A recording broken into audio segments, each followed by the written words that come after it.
Alright, so I just wanted to show that all of the knobs are turned all the way to the left except for the pitch, the master tune, and the sustain.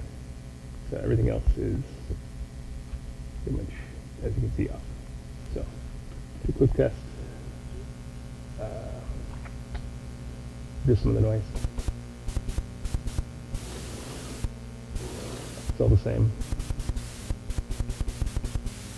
Turn the sustain down. Still hear that.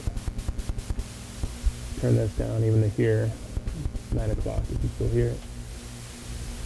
Okay, and then we turn the peaks all the way up. You hear that like sub-oscillation there, which is kind of expected for the filters. But let's turn up VCOs.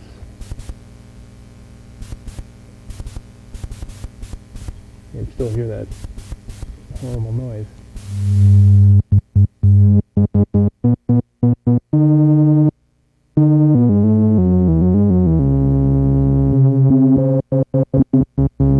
Just persistent with all of it.